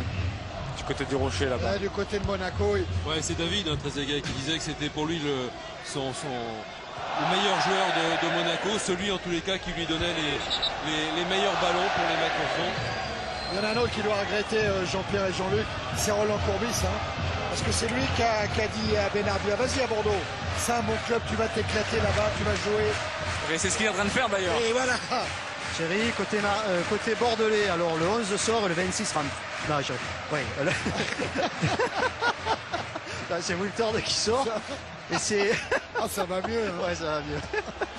Et c'est Yvan qui va rentrer. Et Yvan. Voilà, on va le découvrir, l'Espagnol. On vous en parlera parce que Luis Fernandez, il a donné quelques tuyaux sur ce Ivan Pérez. Mikou pour le moment à Laval.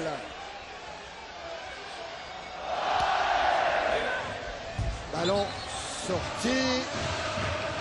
Peut-être Monsieur Saul va-t-il permettre à Ivan, voilà, ce joueur espagnol qui fête aujourd'hui ses 23 ans. Il vient du Betis Séville après avoir été formé au Real Madrid, après avoir été prêté quelque temps au club d'Extrémadure. Et Luis Fernandez dit de lui que c'est un joueur très accrocheur, avec beaucoup de cœur et toujours présent dans les bons coups. Et Luis Fernandez, il a pu l'apprécier de près, puisque très récemment, Ivan avait joué avec le Betis contre l'Athletic Bilbao. Voilà, renseignement pris par Lucien Dabila auprès de son maître Luis Fernandez. L'Anse. Ouais, le premier ballon, vous l'avez dit, il a l'air accrocheur, effectivement. Il est Libo qui l'a regardé aussi un petit peu pour ce premier entraînement. Il disait qu'il semble très mobile. Alors... Oh, la frappe d'Alicart! Quelle belle frappe! Ouais, coup de canon d'Alicart. J'allais dire justement qu'Ivan était un redoutable sur les frappes de balle. Eh bien celle-là, elle est magnifique parce que elle va monter très peu. Je crois que le gardien y est quand même. Pour Atto à juger. Il l'a jugé. Parce qu'elle est loin quand même. Mais quelle frappe pure alors. Ah oui. Donc il bouge pas. Elle m'a rappelé un peu celle d'Okocha d'ailleurs. Oui, exact. Hein, exact. Brando avec Dugarry. Daniel Bravo, Pires.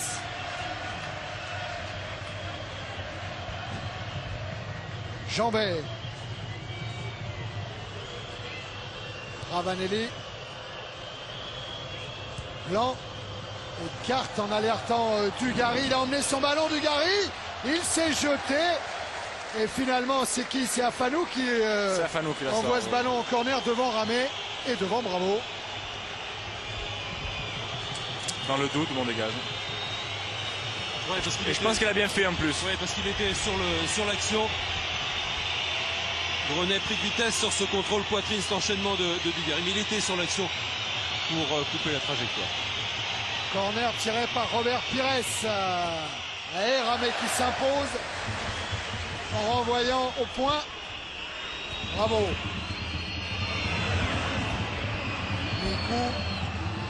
Mikou devant Brando. Et Mikou contré par Pires.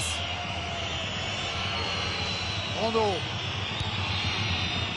Il a choisi le centre pour Laurent Blanc. Faute de Laurent Blanc. Ouais, qui écarte. Qui joue avant-centre d'ailleurs maintenant. Ouais, qui écarte Michel Pavon pour dévier ce ballon. Ouais.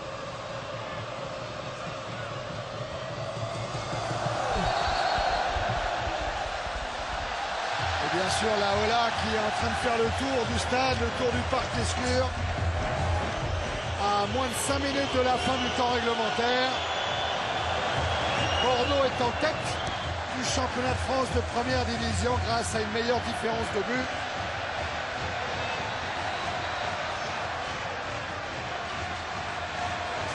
Ivan va récupérer la remise en jeu en dépit des protestations de Daniel Bravo.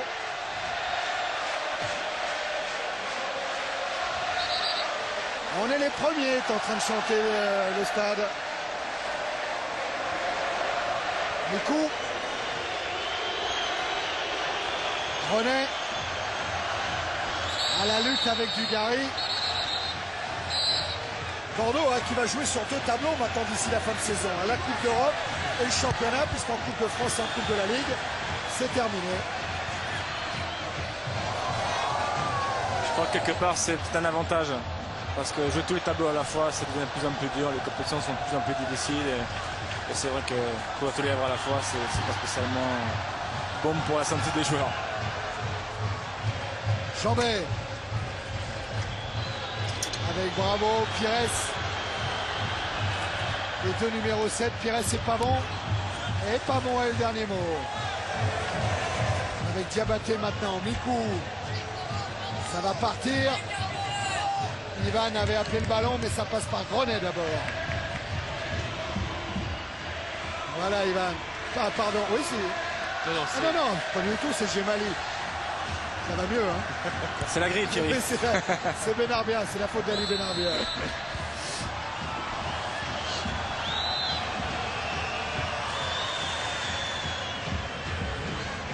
on a quand même l'impression que les Marseillais sont un petit peu résignés, n'y croient plus, à l'image de Roland Courbis qui regarde cette fin de match d'un air un peu désabusé, même s'il a fait rentrer Daniel Bravo pour revenir à un schéma plus classique avec deux récupérateurs, Brando, Bravo et un organisateur Pires et 3 attaquants.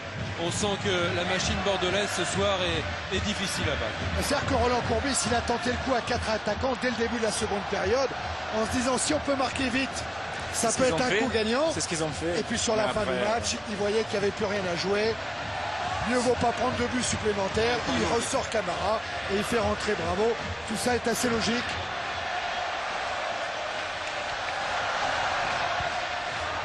Centre de Johan, capté par Porato.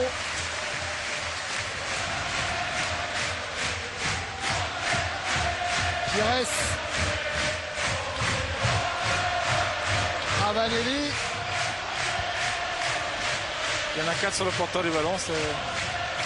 C'est assez fou, même à la 88e minute. Ça veut dire que physiquement ils sont très là, bien préparés. Et bien organisés aussi. Bien organisés, oui. Voilà, pas trop d'efforts à faire, ils sont toujours bien en place, cadrent bien le terrain. Un bon appel de balle de Maurice servi par Dugarry et Florian Maurice qui va obtenir un corner. Le dernier est dans le temps réglementaire sans doute. Nous en sommes dans la dernière minute de ce temps réglementaire. Laurent Blanc est monté, ainsi que Domoro. Pires est un petit peu inquiet de ce qui est en train de tomber des tribunes. Il parvient quand même à tirer ce corner au deuxième poteau. Et Ramé bousculé, et Ravanelli au-dessus. Nouveau corner. Et bien on est toujours dans le temps réglementaire.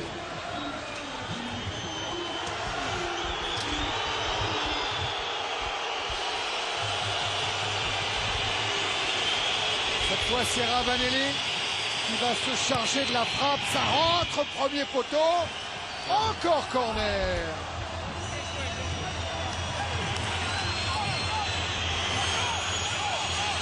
C'est une faute de renard en fait. Bien joué, Ravanelli. Bien joué. Qui serait pour encourager les fautes, mais bon. Cette fois, il a joué deuxième poteau pour Pires. Pires, il avait choisi la subtilité, la ruse.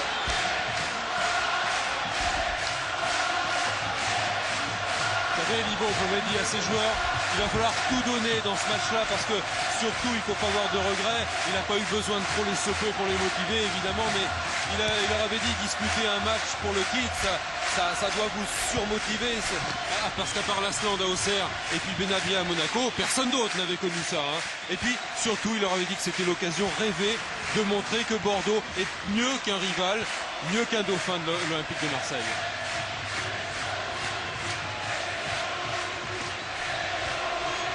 Benabbia, il a même été champion de deuxième division avec Martigues et champion de première division avec Monaco.